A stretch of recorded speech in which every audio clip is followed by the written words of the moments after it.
Always learning and growing. Attracting the right people and keeping your vision in focus every day. This is the Brian Covey Show. Well, good afternoon, guys. Hey, it's Brian Covey. Welcome to another edition of the Brian Covey Show. Today is going to be incredible. So Matthew Newman is joining us. If you hadn't heard of Matthew, we're going to give you his information later, but check this out. So not only is he a vice president over at Transamerica, but he's also an author with a book you're going to want to check out called Starting at the Finish Line. He's an inspirational and motivational speaker. You might have heard him as he's done 3 TEDx talks and also spoken at large companies like ESPN, and now is doing more motivational and inspirational speaking and really sharing from his heart. So today we're going to unpack a lot of his journey, what really got him to write the book, what's it like to find inspiration and motivation that's going to last, and really we're going to dive into leadership, which is something that we all right now desperately need. And so I'm looking forward to unpacking this. So Matthew, officially, welcome. Thank you so much for having me. It was an absolute honor. I was looking forward to it. Dude, I'm going to share the story of, I know people love how we all connect, and we connected on Instagram. So for those of you that, like we were joking about, maybe we're not in the game or you're still not really in the game with social media, the power of how we connect and how we found each other really led to us doing the podcast today. And I love that piece. And you had shared earlier, I would love for you just to talk just before we jump into a little background of you. You joked about you avoided social media, and I resonated. I was like, dude, I didn't have Facebook until 3 years ago until my wife made me get it because didn't have a need for it. I couldn't agree with you more. I fought it like the plague. I really did. It was something I didn't want to do. I have my own family, my business. I like the way things are done. And when I realized after I wrote the book and things started to head in a really positive direction that I never anticipated, I realized it was something I had to do, and I was getting advice from people in marketing. And when I went on it, I really saw a lot of people that I hadn't seen in ages. And I was exposed to that there's definitely a negative, a dark side, if you will, of social media, but you control that. That's up to you if you want to be a part of that. And I decided that there were different social media platforms like Twitter, Instagram that were used for different things. But when I started to get on Facebook, and again, didn't want to do it, I started to connect with people that I hadn't seen for 25, 30 years. And I started to see where their life had gone. And I started to see the children they were with. And this enormous appreciation came over me. And I'll share a quick story for you if you don't mind. Yeah, let's do it. So we run the Broad Street Run every year in Philadelphia. The Broad Street Run is the largest 10-mile run in the country. It averages 40 to 50,000 people. You start in North Philly, it's dead straight. You run all the way down, you go around City Hall, you end up all the way at the Naval Yards past where the stadiums are. It's an inspirational run. There's people all over the place, bands playing, cheering. It's amazing. So prior to the situation I was in, we used to run it for fun. After I went through a difficult situation we'll talk about, we started to run it for charity to beat certain diseases. Yeah. And I put out one time on social media, on Facebook, hey, we're going to run this race. We hope you can contribute. It's all about beating diseases and putting people in a better position than they're in. And a girl I hadn't seen in 30 years wrote to me. She goes, I can't do it this year, but I promise you I will do it next year. And I didn't really think about it. It was great. We grew up together. We were same grammar school, high school, all that stuff. Last year, she ran it with us. That's and cool. If it wasn't for social media, we would have never had that interaction. So I'm thankful for it if it's used the right way. Yeah, isn't that cool how you can connect up with people? And I know we were talking about this is there can be 10, 20 years in between the last conversation, but it's almost like you just immediately reconnect with them. And that's what, I've been trying to spread that message. And I know you are as well, is just connecting with like-minded people and sharing your message, just being there for them on their journey. And that's something I would love to dive into, because many people may not know this about you, but you've actually fought through and battled some pretty big obstacles in your life. And so I want to give you a chance to share that story, because, I think that's where a lot of us are looking for inspiration today of, what have people overcome and battled, and whether how big or how small we view our current obstacle or situation, there's always somebody out there that's gone through something similar that we may be able to gain some strength from through that. So I'd love for you, let's unpack a little bit about your story so people can learn about who you are and what you've really kind of built now your foundation around. Sure. So one of the things I point out is we learn some of the greatest lessons in life at the deepest and darkest of times. We can be gifted with this new set of lenses where we see things differently. Our perspective could change, and it causes some catastrophic type of event that we go through in order for us to do this. Sometimes it's too late and we're no longer here physically to be able to take advantage of this new sense of reality that we could be gifted with at these difficult times. Yeah. And I started to have a better understanding of that about 7 years ago. I graduated from the University of Delaware in 1996. And I remember wearing that beautiful blue cap and gown. We were fighting blue hens, or as we like to call it, the ass-kicking chicken. Yeah. And I'll never forget my mom and dad coming onto the football field. Maya Angelou just gave her beautiful speech. And I grew up right outside New York City. My mother was a school teacher and my father was a financial advisor. There were lessons they gave me at a young age that made no sense to me in any way, but they would bloom later on because those are seeds that were planted in me that I was able to have some type of comprehension of that all of a sudden made more sense later in life. Yeah. And I remember my father rounding the corner looking at me, giving me that fist like, way to go, buddy, not bad. And of course I had that, Dad, the king is here. I did it. I'm the man, right? And he looks at me, he goes, what do you want to do, buddy? What do you think you want to do now? I go, that's easy, Dad. I'm going to become a financial advisor. I'm going to join your firm. And my father, in his thick Bronx accent, and I'll clean this up for this podcast, looked at me and said, there's no bleeping way you're joining my firm. Every picture of me at graduation to this day in my parents' house is like this. I'm just like, what a jerk. Like, this guy. What's he doing? What he was doing me is he was teaching me one of the greatest lessons in life. There's no free lunches. You got to go out and earn it. You got to go out and find your craft, find your calling, find something that you relate to and dive in. And as angry as I was, he was actually giving me a gift. So I went into the financial services industry and became what's called a wholesaler. A wholesaler is going to get the exact same license as financial advisors and financial planners. But what happens is companies manufacture your 401k, your mutual fund. You work for those companies and you go sit with advisors and show them where they should put your product in, if they'll accept it, something along those lines. And I remember right before I started, and again, I was angry. I wanted to be an advisor of my dad. He gave me 3 great lessons. The first was, if you don't believe in the product or someone in your family won't own it, don't sell it. Mm-hmm. Lose the battle to win the war. It's about earning trust. It's about earning respect. Number 2 is always be honest. And I'm a terrible liar. And he said that everybody could see through that. When you have honesty and belief, good things will happen. Mm. And the last was, when you went to school to play soccer as well too, you busted your butt. Take that work ethic with you. Yeah. I was like, okay. So I started my craft. And I moved down to Philadelphia. I am the guy out of New York City, just south of New York City in North Jersey. He was a Giants fan who moved to Philadelphia. That was a very fun beginning right there. Welcome. A little tough right there. But I will tell you this. Being in Philly 1 week, moving to the Old City area, living by the National Constitution Center, living by the Liberty Bell, having these beautiful cobblestone streets with this infectious society of young people in medical school, I knew within 1 week Philly was home. That's did. Awesome. I fell in love with it immediately. And I started my career, and I took all the ideas my father gave me, I put them into practice, and I would spread this news all the time.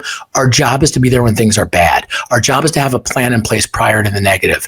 Our job is to give people good news at these deep and dark times when they need it the most. That's what planning does. And that's what I learned was blooming in me, is I'd learned this all along. Yes. It was just starting to make sense. And what's interesting is it's a shame that the U.S. education system doesn't educate people in this way, in any way whatsoever. Yeah. And when they hear the term financial planning has nothing to do with your money. Financial planning is legal documentation, like your will, your power of attorney, maybe a life insurance trust. It's not how much money you have. It's that when you get incapacitated or something happens, your wishes will be carried out and your family will be protected. And these are basics that we don't teach children how to pick the employee benefits, what a 401k is. So we prepare them for the real world, but they really have no education on what they need. Yeah. I was the opposite. I was going to be the person who practiced everything I preached. And that was part of the deal with my father. Whatever we're going to talk about, we're going to do it the right way. Yeah. 2000, the market crashes. We go through the tech bust. And my business shot up like a rocket ship. 2001, I became the top guy in my company. 2003, I became the number 1 guy in our industry. And I remember my father calling me, goes, not bad there, kid. I'm like, right, Dad? Yeah, not bad, right? He goes, I think you've earned it. We should have a talk about you joining my practice. I said, that ain't going to happen, Dad. You can't afford me any longer. That's over right now. But I found my calling. I found what I wanted to do. I found my way of discussing planning just from a different perspective and a different position than the traditional financial advisor. But that's who I was around. Right. That's who I worked with. I love that. Yeah. And the reality is I was gifted to get these lessons that weren't gifted to me through our education system in any way whatsoever. Right. So what happened is in 2006, I got married to my wife. About 9 months directly after our marriage, our first child was going to be born. I will let you do the math on that one right there. And I remember it was July of that year. My first child was going to be born in September. My dad sat down with me. He goes, taking on some more responsibility. I'm like, yeah, business is great, building life, everything's going excellent. Yeah. He goes, do you practice everything you preach? And what do you say every day? Our job is to be there when things are bad. Our job is to have a plan in place prior to the negative, to give families good news when they need it so they could take on the fight at hand. Yeah. Because you do everything you preach? I go, yeah. He goes, did you do your will? Did you do your power of attorney? I go, Dad, I'll get that. I just ran a Tough Mudder, man. Like, Right. Yeah, we'll get to that. So you don't do everything you say? I said, okay. And I went and I did all that stuff. And here's what most of us don't realize. You can go on LegalZoom for $20 and do that. Yeah. It's just basic documentation. We're not talking about going to these big estate planners and paying a lot of money. It's basic things that if something bad happens, issues you don't have to deal with, which will inevitably be something they're going to be there. Your family's going to have to tackle it, and it could cause regret, resentment, negativity in some way, and that leads to bad news. Yeah. So what happened is I did all that stuff, and in 2010, my father-in-law was diagnosed with pancreatic cancer. He was 60 years old. My first experience with cancer happened when I was 15. My grandma Harriet was diagnosed with cancer, and I wasn't old enough to understand it or digest it or really get it. Yeah. I remember one day she was Grandma Harriet. The next day she was wearing a turban, and the next day she was gone. What I do remember is what it did to my mom and my family. My mom talked to my grandmother every single day on the phone. Every weekend they were at our house in Parsippany, New Jersey. We're at their house in Fair Lawn, New Jersey. They were two peas in a pod. They were inseparable. And I saw the damage of what it did. And I saw the anger and the hatred. And I saw my mom become a new person. And I saw her cry all the time. And I wish I could have been there. I wish I got it more. I wish I could have hugged her, but I was too young. I didn't get it. My wife was the exact same way with my father-in-law. I'm a Jewish guy. I told you, I grew up outside New York City. Yeah. Teacher, financial advisor. My wife's a Catholic girl, grew up in mining country, Pennsylvania. Very different. Her father was a highway construction worker. Mom was a janitor. They grew up in a 400 square foot row home.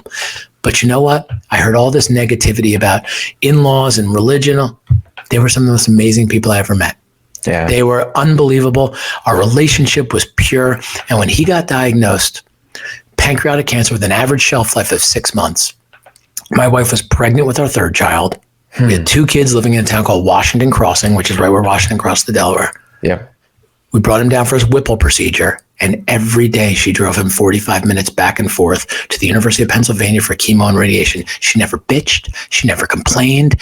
What I saw was inspirational. It was an honor to be around this. She was taking care of kids, taking care of her husband, 7-8 months pregnant, and every day doing what needed to do to be there for your dad. That's what family is. That's 100%. When people show up. When people leave when things go bad, they want to be there during the good times. We learn the real salt of people when they're truly there for us, and they envelop us in support when we need it the most.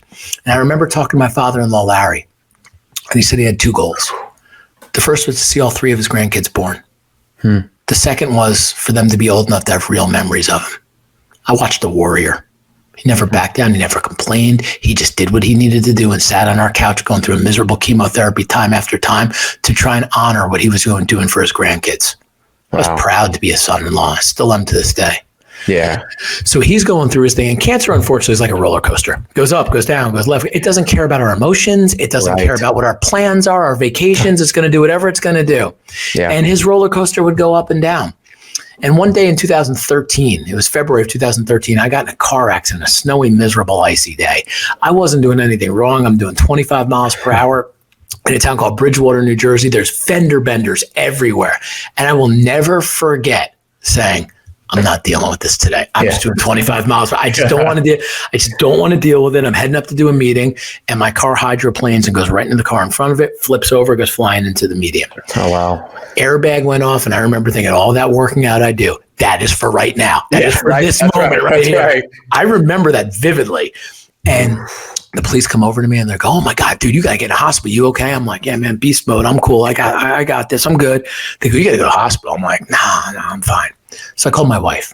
She was actually at a place called the King of Prussia Mall, which you might have heard of before. Yeah. And in between breaks of the roller coaster going down and my father-in-law getting chemotherapy, I told her what happened. She goes, you go to the hospital? I'm like, nah, I'm cool. I'm fine. And she goes, don't forget about our friend Karen. We had a friend named Karen Mancini that's driving in a town called Bluebell, Pennsylvania. She pulls up to a traffic light. Guy goes flying through the light and T-bones her. The police say to her, listen, you got to go to the hospital. We want to make sure you get checked out and you're okay. Yeah. She goes to the hospital. 2 hours into it, the surgeon walks in and goes, we want you to send flowers and a thank you note to the person that hit you. We just found a brain aneurysm. You'd be dead in 3 hours from now. Wow. I thought about my kids. I had 3 now. Thought about my father-in-law and my wife. And like a type A personality, I rented a car and went on my way. And when I got home that night, my head was killing me. Larry's sitting on the couch dealing with chemotherapy. My wife suffers from chronic migraines. No. So this is what she hears. Oh, man, my head. She's like, did you go to the doctor? Did you go to the hospital? I'm like, right. No. Yeah, I don't want to hear about it. Try getting chronic migraine. Right. Yeah, That's right. That's nice right. try. So over the next, call it 2 weeks, the pain got more and more severe every moment, and I lost all ability to sleep. And I'd be passing out on the couch next to Larry at 8:30, and I'd wake up at 10 o'clock in massive pain. But it wasn't about me. Yeah. It was about him. It was about giving him the support. It was about being there for my children. And I was given a speech. And right in the middle of that speech, and I speak professionally all over the place. I'm giving this great speech, and right as I go to make a point, slur and gurgle poured out of my mouth. I remember seeing myself standing outside my body going, you're having a stroke. I didn't know where I was. I thought, I got to be honest with you, I thought it lasted like an eternity. It was 5 to 6 seconds. I kind of got myself together. I'm like, oh, all right, let's finish going over this PowerPoint. Let's knock this thing out. Finish this thing out. Scared out of my mind. Over the next 3 weeks, I had 10 more of those. I had one when I was driving. I was training for the Broad Street Run. I had one while I was running, one while I was working out. It just kept coming. And it starts to get to a point where we're like, all right, this is getting bad. It's a problem. Yeah. I was giving a speech in my hometown of Parsippany, New Jersey, to a huge group of financial advisors. And when I would get these strokes, a hot flash would hit me in the face, just like a pregnant woman would feel. I will never forget feeling that for the 11th time a hot flash hit me. So I turned my back on everybody to try and kill the 5 to 6 seconds. Let me point at the PowerPoint or something. Yeah. Disguise it over here. That's exactly what I did. And this was my moment. I'm out of here. I'm going to the hospital right now. Wow. Left there, went to the, called my wife, told her what's going on. She was at the mall actually again in between breaks for my father-in-law's again up and down. Yeah. And she met me at Capitol Health in Hopewell, New Jersey. We walk in, they put me in, they have to give me a CAT scan. Like CAT scan, no big deal. It's like an x-ray, right? I've had that before.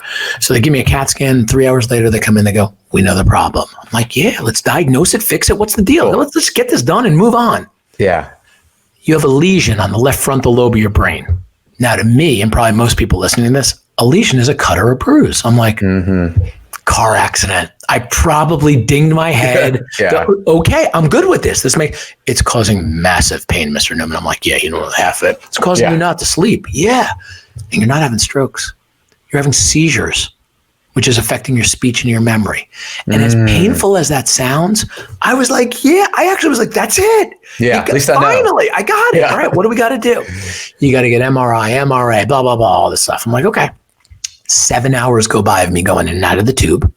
At 3 a.m, they say, okay, you got to go in. One more MRA with contrast.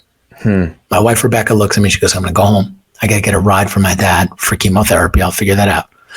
We got 3 kids under 5 now. I'm going to make lunch for them. I'll be back in like an hour and a half. I said, listen, they're going to stick me in the tube. We're going to take as long as you want. Yeah. So they come in with a wheelchair and they go, okay, Mr. Newman, you got to get in the wheelchair. We got to bring you down for that MRI and MRI contrast. I said, listen, I could walk there.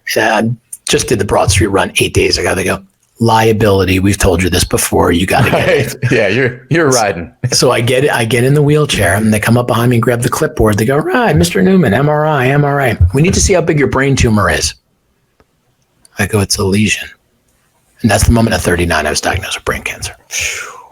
Yeah. And when you were telling that story and I was prepping for our call, I mean, I can't imagine what was the feeling? You went through this and obviously type A, I mean, you're highly driven and you're like, I can even sense it as you're talking. What was it that moment of like, you were out of your body again? Or did you feel like some of this could be real? Like what was going through your head at that point? That's a great question. I went in the tube for like an hour and 20 minutes and my head was all over the place. And they brought me back to a bed and connected me to like 30 machines. I knew I wasn't going anywhere. Yeah. And I started to have retrospective on my life. There had to be something that caused this. And I started to think about, I'm a good dad. I'm going down the list. Something had to make this happen. Yeah. This doesn't happen for no reason. And strength is not how big your arms are. Strength is not how much you bench press. Strength is something that's located deep down in our bellies, that at the deepest and the darkest of times, you could find it, you can grab it, and you can own it. I didn't know I had that in me. I saw it. I plucked it, and I was never given this back. And I started cursing my brains out. I told you again from Jersey. I started cursing my brains out. And the nurses to this day who tell the story come running and they go, "Oh my God, are you okay?" I'm like, "I'm good." That was my pity party. If I was going down, I was going down swinging. And that's a strength. I learned what strength really is the further I went on and the further I had to go through different processes, which we could talk about. Yeah. And it gives you a completely new perspective. And I didn't know I had that in me. I didn't know. But when I saw it, there's no way I was letting it get by me. And if I was going to deal with this, if I had young children, there's no way I wasn't going down defining my legacy. Yeah. Cancer is just going to be along for the ride. I don't want to be considered the cancer guy. I want to be the guy that cancer might have been a part of my life, but it's my journey and I own it. And I saw it as clear as day that day. God, I love how you describe that too, because it is the legacy and it's like the kids and the motivation, everything you've been training for in that moment. It's a crossroads of, am I going to take all that, to your point, and just tap out? Or am I going to actually get in this game and say, you know what, it's the rules have changed, but I'm still in the game. And I'm curious, as I listen to your story, do you think some of that came from when you were younger? Like, I mean, obviously you were an athlete, dad pushed you, right? I mean, I get that sense. Do you think some of that gave you the ability mentally to make the shift, right? Because physically you're kind of off in a way, like you can't control some of those seizures, but mentally you still have the capacity to lean back on your previous childhood almost, right? Yeah, that's a great question. This is going to sound very odd. And I don't mean to sound, I think there's going to be many who listen to this and understand this. Once that happened, once that click went, it never occurred to me something bad was going to happen. I just got to go through and deal with the stuff that's going to happen. Yeah. I don't know where that came from. I don't know if it came from upbringing, I've always been a very competitive person. Obviously you talked about sports, business, all that other stuff, but something clicked and I never sat there and went, oh no. I was like, that's it. That's the deal. Let's go. If I'm going down, let's fight. Let's take it on. And that's why I point out you learn what strength is and you see it when you see it from a different set of lenses. And that's what I started to look through. I will tell you this. I immediately was gifted, and I thank you, Cancer, for this. I understood living in the moment. I understood appreciating the now. I got a better understanding of how fragile things could actually be. And unfortunately, many of us don't learn that till too late. Some of us get diagnosed with certain diseases and we don't get the chance to appreciate this. And here's the interesting component to that. Cancer may take us physically, but once we adopt the right mentality, it can never take us spiritually. That's right. We will always be there in some capacity, but it's the legacy that we leave of, were you the cancer person or were you who just battled with everything you had? Yeah. Wow. So as you're talking through that, I thought back to, we had a coach that had shared a message. It was, be where your feet are. And you're talking about living in the moment. And he would always talk about, and it was Dr. Kevin Elko, and he's worked with He happens to be a very good friend of mine. I figured you would know. Yeah, I was like, okay. So he shared that, and it's one of those anchors that I've held to this day of many times in my life, I've caught myself where we are going so fast and we're being pulled in so many directions that we're not where our feet are. Our mind is actually somewhere else and we're doing all these things and we miss all the moments. And when he said that, be where your feet are, I remember that was like, for me, grabbing it and like, that's an anchor. Try to be in the moment every time. So I would love for you to talk about that, because I think people struggle with that, whether they're battling something as severe as cancer. And we've got some friends going through that now, and you can see, but I also think the everyday person that might be listening, that's not battling something as extreme as cancer coming in, but they're battling just trying to be there as a mom or dad or brother, sister, and just be present with all the noise that's going on in social media and everywhere. What advice would you give them? How can people be more present? Because I just find that's lacking today in a lot of our conversations. I completely agree. And I'm going to give you a good story that goes through that. Kevin Elko, I love. He's a good friend of mine. We've known each other for about 20 years, and his message obviously resonated very deeply with me in a different time. Yeah. And him and I had a lot of contact during that period as well, too. His books are excellent. Oh, yeah. So one of the things that happened to me, so I went through surgery, I go through all this other stuff, and I'm going to know 10 days later how severe it is, what the grade is, will I need chemo, radiation, and all that stuff. So I go home, and you learn home is where the heart is. Mm-hmm. And I remember having a second head, all this horrible scarring. And I walked into my house and my kids were holding little signs that I love you, Daddy. I missed you. Oh. I started to cry, and I didn't cry out of sadness. I cried out of happiness because this is my moment. I own it. Yeah. So I told you 10 days I was going to get all the answers.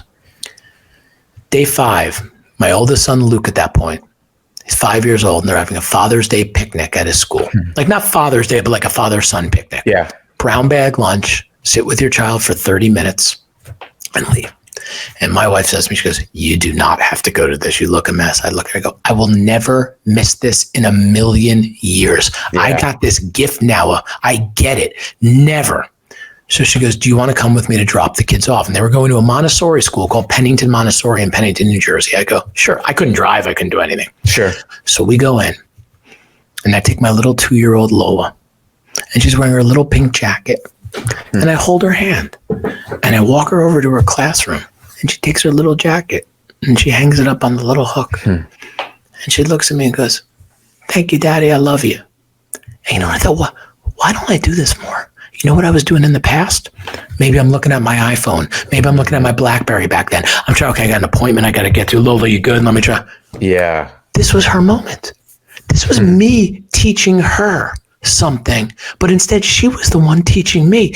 And I come back, my Rebecca's out front, and I go, oh my God, clarity. I get it now. I see it. She goes, listen, you could say that all you want. You look beat up. You don't have to go to this lunch. I go, are you out of your mind? Yeah, not missing it. So she drops me off at 10 to 12. And I walk inside. I have to put a hat on my head so bad. And I see Luke waiting at the front of the room. And he runs and gives me a big hug. And he goes, I love you, Dad. I go, I love you too, buddy. And we walk out into the backyard. And I'm holding his hand. He's 5 years old.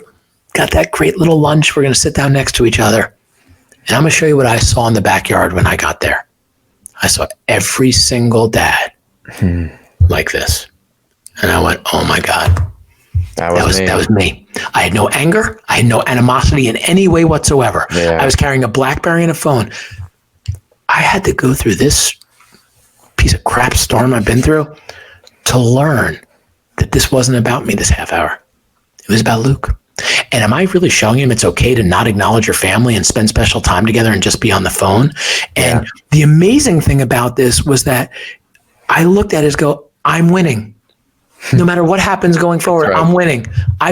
This was about Luke. It was the car that day. My phone was in my wife's car. That never happened to me before. Yeah. And I come home that night.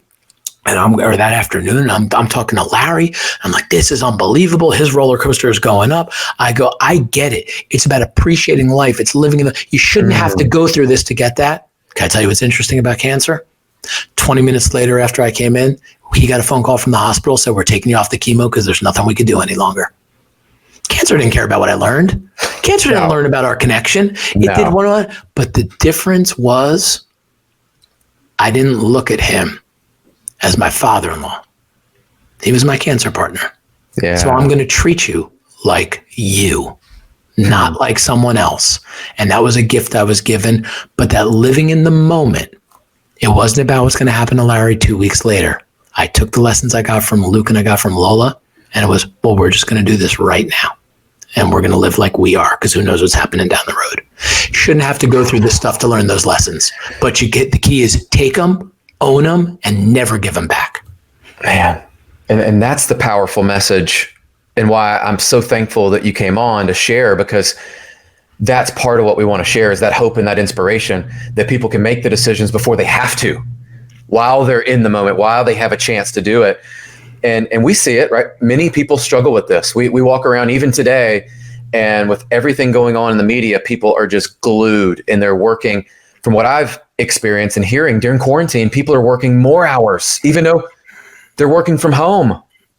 I think so. There's no, you get caught up in it. And listen, I have too. There's no question that there's an efficiency and you can get more things done. Sure.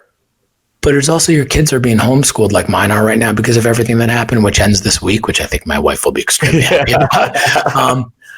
I do little things like I'll say to them, hey, let's go walk the dog around the block or something like that. Yeah. It's the little moments and the little things we do that connect to the heartstrings that provide lifelong memories. And you shouldn't have to have this difficulty to take that in.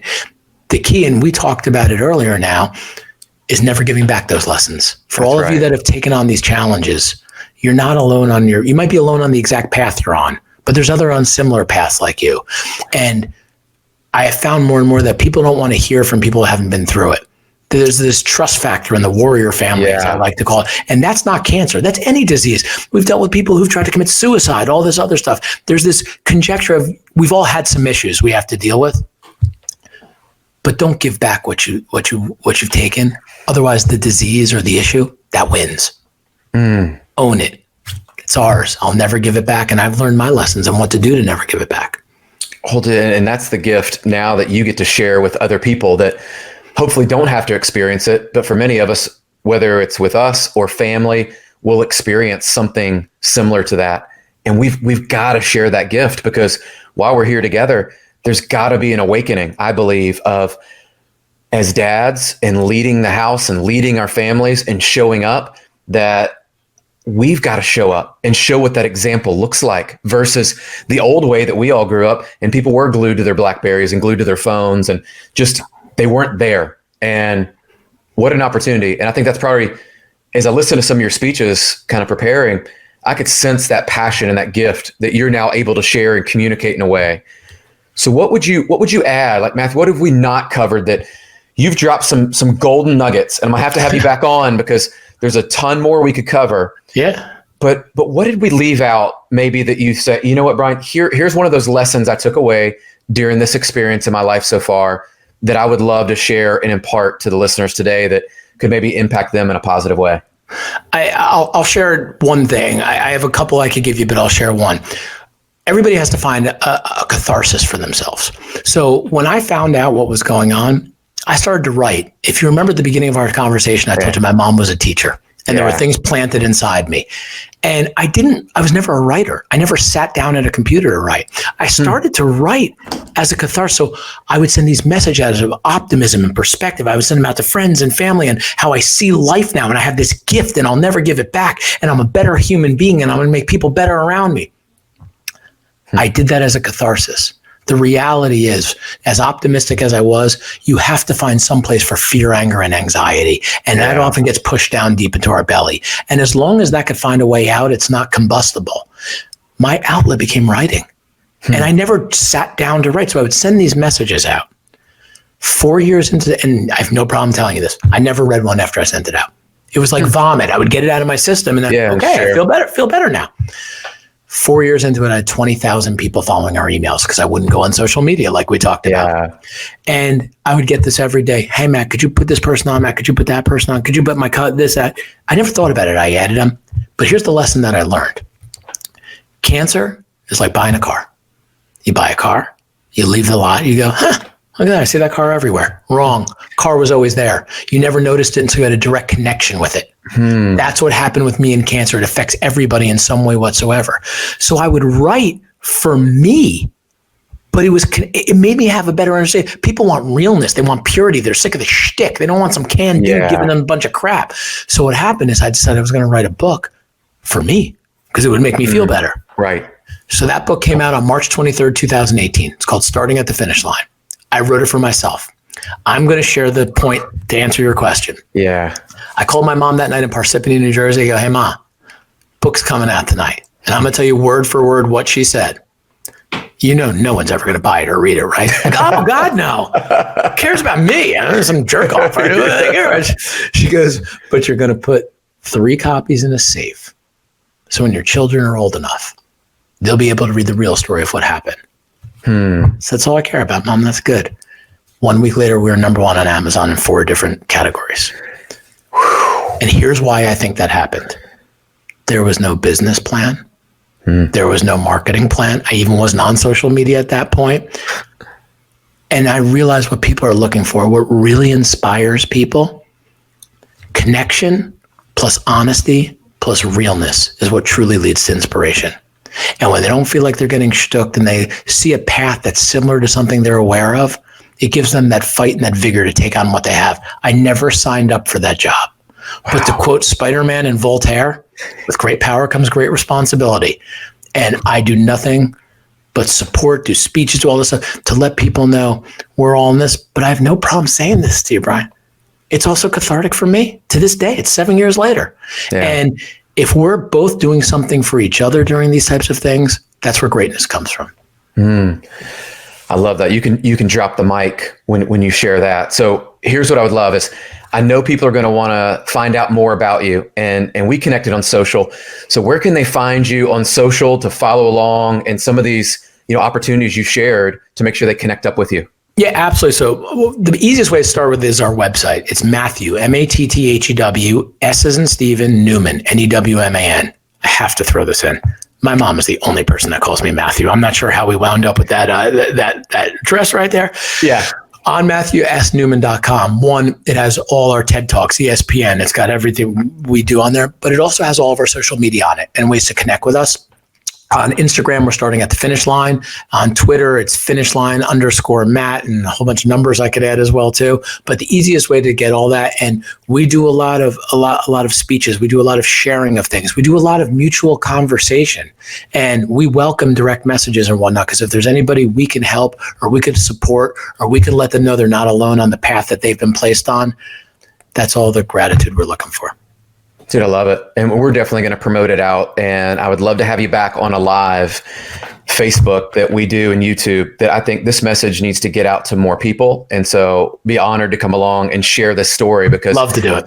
We could have unpacked even more, but I think today was exactly what I'd hoped for. And I appreciate you sharing your heart, but also just your journey, because I'm confident it's going to inspire somebody that needs to hear it when they listen to this. And so thank you for just what you're doing, man, out there. It's positive, it's honest, like we talked about, it's real and it's raw. It's just real life happening in front of us. And I think that's what's going to help each other right now get through whatever we're going through.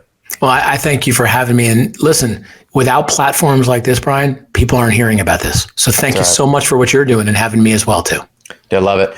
Guys, this has been another edition of The Brian Covey Show. Make sure you like and subscribe and follow us on iTunes, and make sure you follow along with Matt and get his information and his book. So we'll catch you on the next episode.